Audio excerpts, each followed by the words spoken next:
Assalamualaikum sahabat UMV. Kembali lagi dengan konten inspiratif dan menarik dari Al-Quran Braille Official.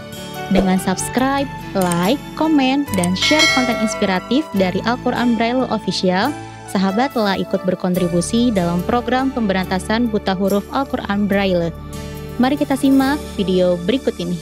Bismillahirrahmanirrahim. Assalamualaikum warahmatullahi wabarakatuh.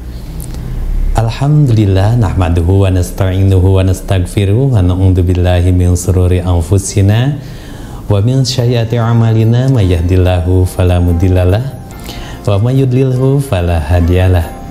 Asyhadu an la ilaha illallah wahdahu la syarikalah wa asyhadu anna Muhammadan abduhu wa rasuluhu alladzi la nabiyya ba'dah. Allahumma sholli ala Muhammad wa ala alihi wa ashabihi ajmain. Alhamdulillah Rabbil Alamin, sahabat UMV, kembali kita berjumpa dalam podcast Membuka Mata Hati bersama saya Entang Kurniawan, tentunya dalam channel Al-Quran Braille Official. Syukur kepada Allah Subhanahu wa Ta'ala ketika Allah masih mengaruniakan kesempatan kepada kita sehingga hari ini kita masih merasakan suatu nikmat. Nikmat yang paling kita rasakan adalah nikmat ketika kita mampu berekspresi. Kenapa? Karena tema hari ini adalah unik nih, antara ekspresi dan depresi ya. Biasanya orang itu akan terhindar dari depresi jika memiliki kesempatan, ruang dan waktu untuk berekspresi. Sepertinya gitu ya, karena ekspresi merupakan bagian dari bahasa hati, katanya begitu. Tapi kalau terlalu banyak ekspresi juga rada bingung ya. Daripada bingung sendirian, alhamdulillah telah hadir nih di sebelah kanan saya.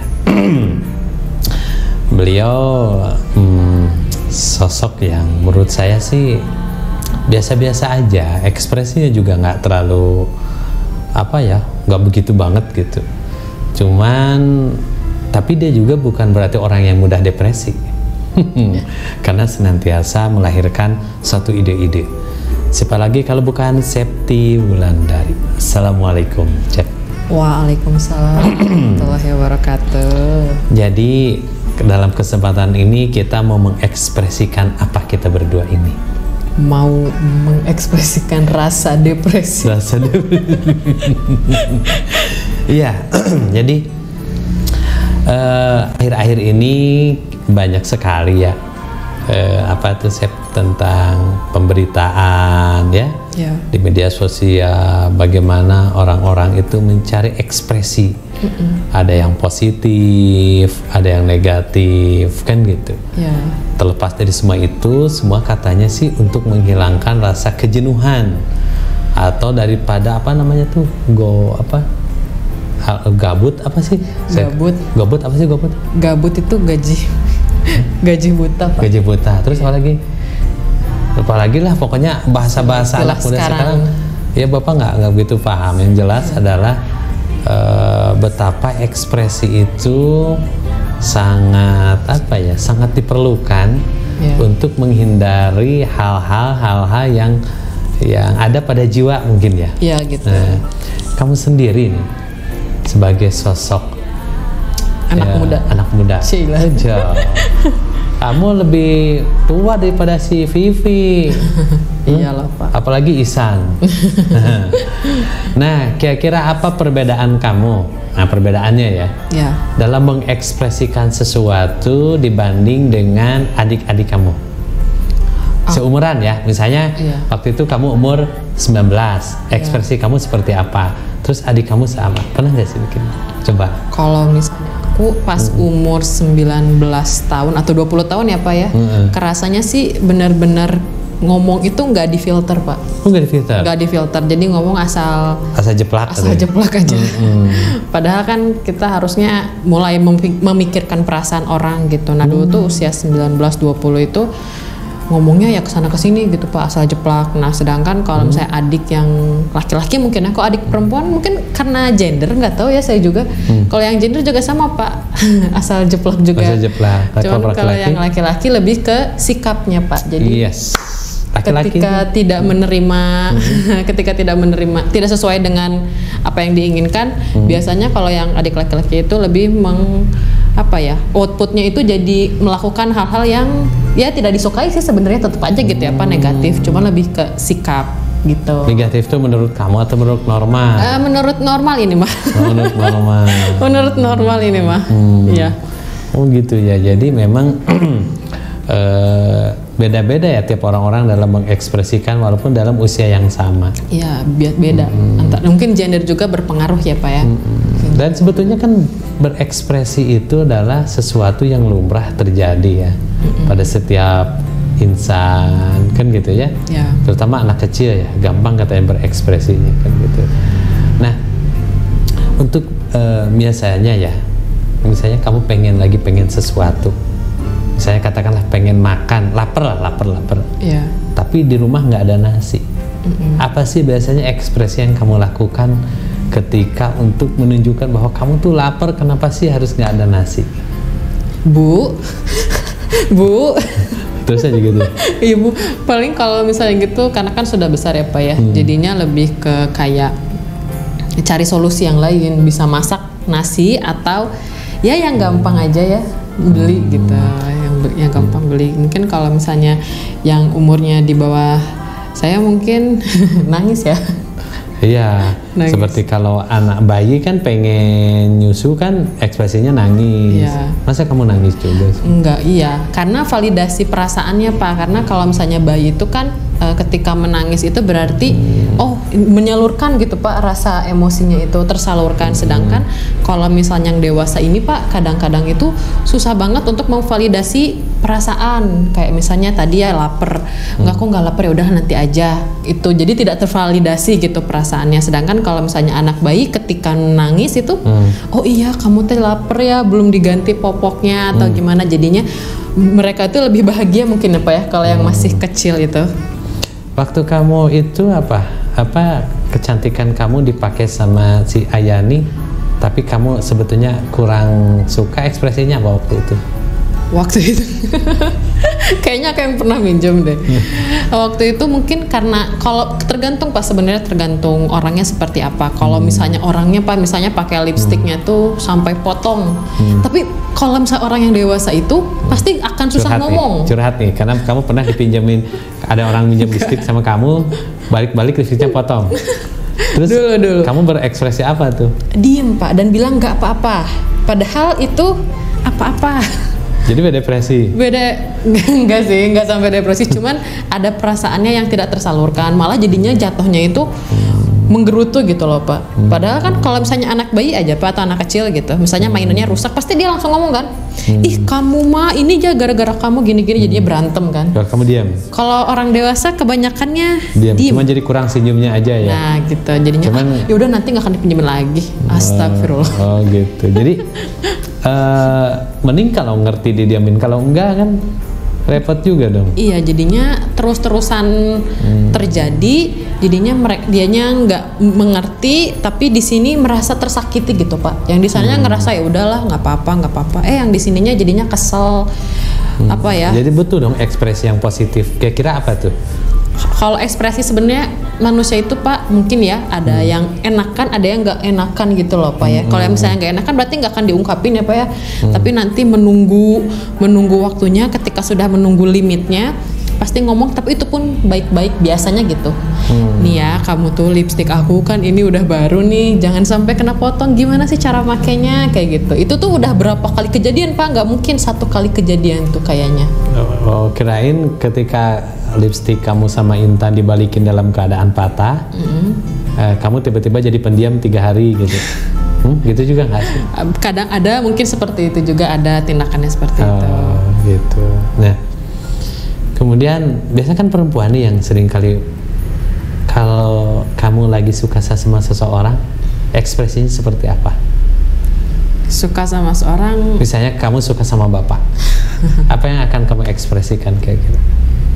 Bingung ya, Aku soalnya sih enggak. kalau misalnya aku sih Pak, kalau ke laki-laki ya gitu, ke Ikhwan nggak pernah mengungkapkan, Bapak nggak pernah menunjukkan. Ya jangan ke Ikhwan lah, ke Entang.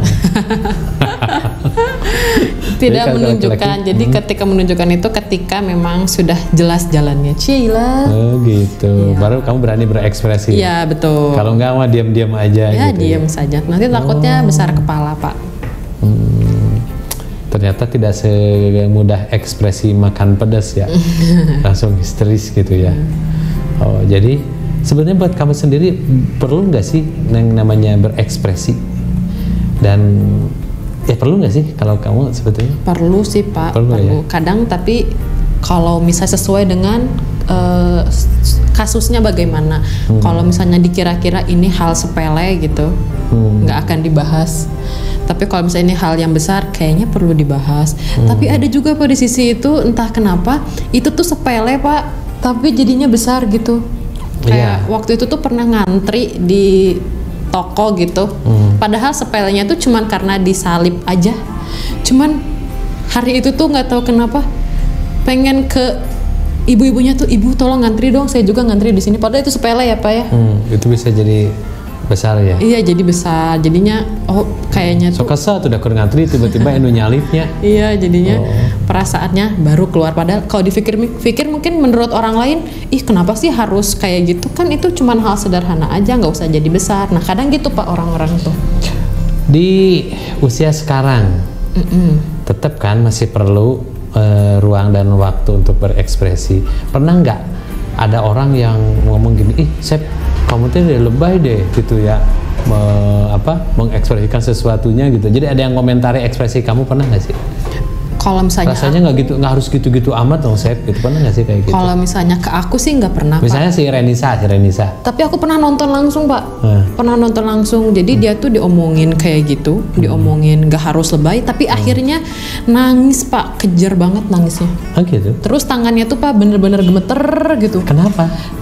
Karena ada masalah. Itu depresi meureun. Iya bisa jadi Pak itu Pak. Oh, itu masuknya ke ranah depresi menurutnya kalau sampai gedubur gitu ya. Sampai Artinya getar gitu. saking apa ya, dia tidak bisa mengendalikan gejolak ya. Iya. Kan kalau menurut Bapak, sesuatu itu apa sih bedanya ekspresi dengan depresi? Kan gitu ya.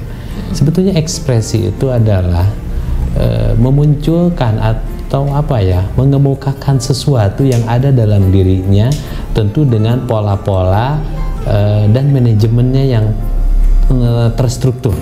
Nah, sementara kalau depresi itu lebih banyak tidak terkendali, tapi sama terlihat gitu. Iya. Nah, jadi biasanya orang-orang yang depresi itu adalah orang-orang yang kehilangan ruang, waktu, ataupun kesempatan, bahkan seolah-olah tak ada jalan. Akhirnya ya istilahnya begini, kayak apa ya, mungkin kalau istilahnya ban ya, ban kalau kita habis berenang tuh pelampung kan gitu ya. Kalau dengan terstruktur kan gitu ya, dikeluarkan itu aman. Tapi bagaimana ketika ban mobil yang tiba-tiba gitu kan meledak kan gitu. Nah itu bisa kan terjadinya berbeda. Oleh sebab itu menurut saya adalah ekspresi atau depresi adalah sama suatu pengungkapan, cuman itu lebih apa ya, lebih didorong oleh faktor karena ketidakmampuan kapasitas dirinya untuk menahan segala sesuatu. Tapi kalau ekspresi dia masih mampu, masih sanggup. Jadi antara ekspresi dan depresi sih sebenarnya mirip. Hampir mirip ya, hampir mirip, hanya kan gitu. Hanya tergantung pada polanya, strukturnya, sejauh mana dia memiliki kapasitas memanage perasaannya itu sendiri. Iya. Menurut saya sih begitu. Iya. Mungkin berbeda menurut pemirsa ya. Karena waktu itu tuh dia tuh cuma diomongin gini aja Pak, kamu mah mending, kalau saya mah gini, kalau saya mah bla bla bla bla. Akhirnya itu nangis karena tidak tervalidasi mungkin ya perasaannya. Kalau Bapak, apalagi Bapak nih, Bapak hal yang sederhana saja ya. Kalau Bapak itu sudah panik tuh kalau lagi di terminal pengen pipis. Oh ya. Itu panik banget. Kenapa? Karena Bapak harus nyari orang, atau harus nyari tempat di mana tuh kamar mandi. Kamu kan bisa lihat kanan kiri langsung bisa lihat kamar mandi kan. Ya kalau bapak boleh jadi bapak tuh depresi merasa tertekan di depan kamar mandi itu gitu kan, tapi karena bapak nggak bisa melihat di mana pintu kamar mandinya, nah itulah yang umpamanya kan gitu ya. Karena dengan kondisi mata bapak tidak bisa melihat, akhirnya kadang-kadang kelihatan panik, ternyata ketika ada solusinya, oh dari tadi loh, oh ini kamar mandinya di sini gitu kan gitu. Artinya apa? Bapak merasa bahwa seseorang itu bisa depresi karena memang dia tidak tahu jalan, dia tidak tahu cara, belum menemukan satu solusi untuk mengekspresikan segalanya dengan terstruktur, kan gitu ya.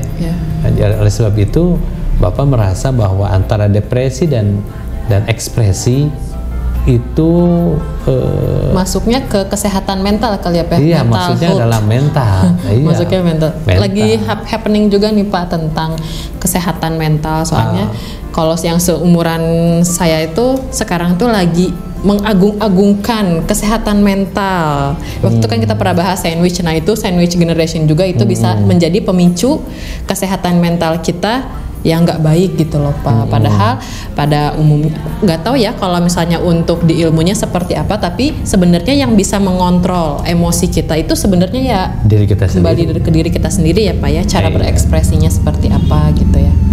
Iya, apalagi kalau sudah kaitannya dengan mental gitu ya, ya memang sangat berperan dalam untuk menentukan jalan hidup kita. Kan gitu. Karena semua tergantung pada mental, apalagi seperti Bapak seperti ini ya, tidak bisa melihat. Kalau mental Bapak terganggu, mental Bapak nggak stabil, mental Bapak rapuh, sepertinya WMV pun sulit untuk dikatakan ada sampai hari ini.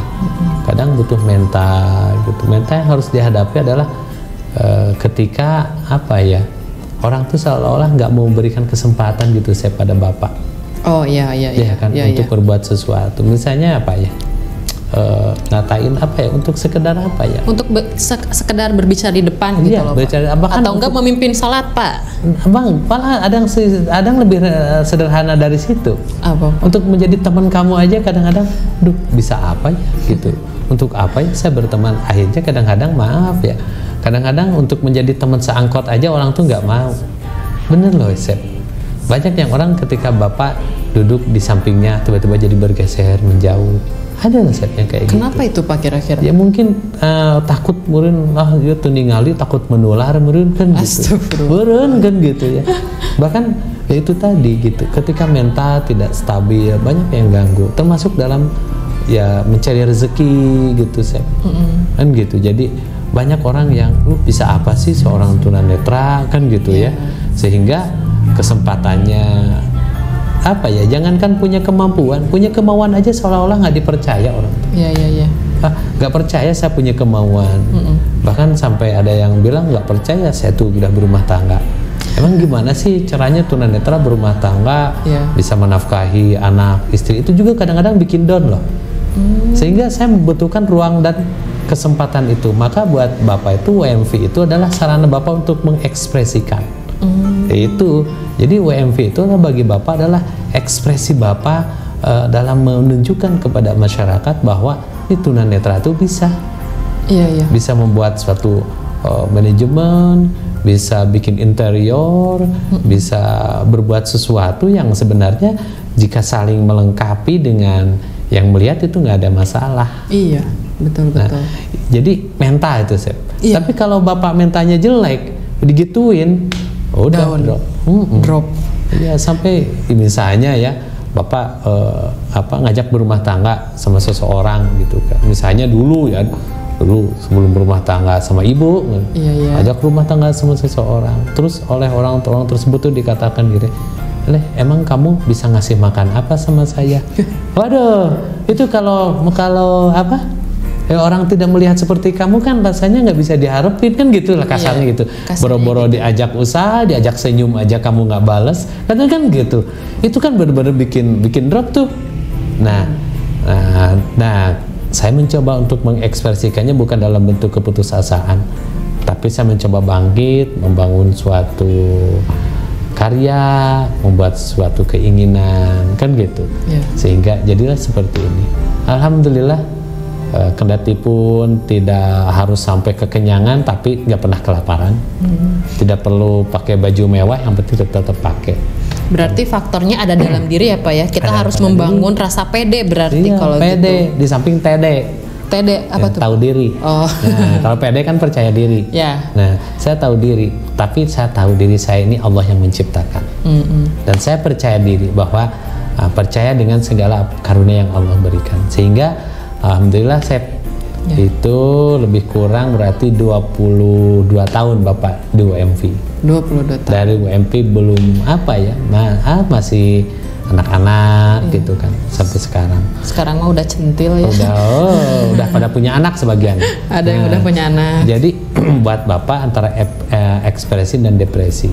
Ya, apakah Bapak pernah mengalami depresi? Boleh juga. Bisa jadi. Bisa jadi ketika kembali pada 1.0 boleh jadi. Cuman yang paling penting adalah ketika kita merasakan suatu depresi gitu ya. Berarti, ngerasa ada depresi nih. Stres lah ibaratnya. Ngerasa stres gitu ya. Berarti iman kita teh turun teh. Iya, berarti solusinya langsung apa Pak? Istighfar itu teh gimana? Kadang tuh kita suka aduh kenapa ya? Aduh asa gini teuing ya Allah gitu. Solusinya adalah kita ingat bahwa kita ini makhluk yang sempurna dibandingkan makhluk yang lain, kan gitu ya. Kita dikasih akal, kita dikasih nafsu, kita dikasih hati, kita dikasih telinga, dikasih pendengaran, kan gitu ya. Itu semua bukti kesempurnaan bahwa kita adalah manusia. Kemudian yang kedua adalah la haula wala quwata illa billahi aliyil azim. Tak ada daya, tak ada upaya buat kita melainkan dengan izin Allah. Jadi kalau kita punya sesuatu, insya Allah bisa punya keinginan, insya Allah akan bantu. Dan yang paling penting adalah la yukallifullahu nafsan illa wus'aha. Ketika kita mendapatkan satu hantaman gitu, ujian besar dalam hidup kita yakinlah kita bisa mampu menghadapinya. Inna ma'al usri yusran fa inna ma'al usri yusra. Jadi ketika kita menghadapi suatu kesulitan, pastilah di balik semua itu adalah ada kelapangan yang sangat luas. Gitu, di balik pekapnya malam ada siang yang terang. Setelah jalan yang menanjak, insya Allah akan mendapatkan turunan yang luar biasa. Itu sih menurut Bapak. Oh iya, benar sih. Benar, kayak hari ini misalnya terlalu jelek nih hari ini berjalan sangat jelek, ingat besok masih ada lagi hari-hari selanjutnya gitu. Iya, ketika kamu kan dulu pernah ditolak pekerjaan oleh seseorang kan gitu ya. Akhirnya kan kamu bisa ketemu orang sebaik Bapak. Benar kan? Iya. Gitu atuh. Baik. Jeng lihatnya ke dini atuh, kan ke kamera kan nggak usah dilihat-lihat. Kan gitu. Jadi begitulah sahabat UMV obrolan ya, memang nggak ngerti ngobrol ke naon sih ya teh. Ya udahlah, terserah, yang penting kita ngobrol kan. Tapi mudah-mudahan ada manfaatnya. Insya Allah. Artinya hidup itu adalah jangan pernah merasa depresi. Seandainya kita sekarang sedang depresi, berarti itu kita sedang lupa pada Allah, kan gitu. Lalu bagaimana dengan yang tidak punya Allah misalnya, kan gitu ya. Karena sangat mungkin loh yang nonton kita tuh bisa seagama dengan kita. Ya kita punya Tuhan. Gitu. Kita yang ada yang menciptakan tangan ini, mulut, bibir ini, mulut bener ya? Iya. Mulut, hidung, mata, telinga, ada yang nyiptain. Tenang weh, kan gitu. Kita masih punya modal untuk itu. Jadi segera bangkit, insya Allah pertolongan Allah akan datang. Gitu kan, Sep? Betul, Pak. Baru 3 kali putus, nggak usah drop gitulah. Iya, belum 5 kali. Sa'i aja harus 7 kali bolak-balik. Iya. Iya kan? Betul. Tawaf aja harus bolak-balik tuh 7 kali. Ingat ya waktu kita tawaf itu? Iya, saya ketinggalan. Iya, tuh. Kamu sih di mana? Saya bilang kan tuh di titik itu. Kamu malah kemana? Iya nggak? Iya. Sa'i kemana? Septi kan kita waktu itu bareng ya. Iya. Tapi ketemunya di Jabal Rahmah ya. Kumpul di sana. Kumpul di sana. Baik sahabat, ini mah obrolan aja ya. Iya, semoga ada manfaatnya Pak ya, insya Allah. Semoga ada manfaatnya. Pokoknya ada atau tidak ada manfaatnya silahkan aja like, comment, subscribe, share. Dan jangan lupa bunyikan loncengnya. Agar senantiasa mendapatkan video-video terbaik yang dibuat oleh Teh Ayani. Ya, bukan oleh kita. Bukan. Jadi kalau agak kurang bagus, itu buatan Teh Ayani. Terima kasih, saya Entang Kurniawan. Saya Septi Wulandari. Assalamualaikum warahmatullahi wabarakatuh.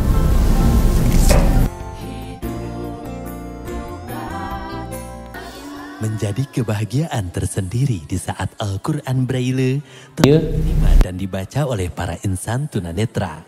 Insya Allah pada tahun ini Umi Maktum Voice menargetkan membagi 1000 set Al-Quran Braille kepada 1000 insan tunanetra di seluruh Indonesia. Mari bergabung bersama kami dalam program 1000 set Al-Quran Braille. Insya Allah dengan Rp60.000 kita bisa berwakaf 1 juz dari 30 juz Al-Quran Braille. Silakan kunjungi kantor layanan wakaf Al-Quran Braille Umi Maktum Voice, Jalan Pasir Salam nomor 31A Bandung. Untuk layanan jemput wakaf Al-Quran Braille, telepon atau WhatsApp 022 522 8552. Silakan follow Instagram kami @Umi Maktum Voice.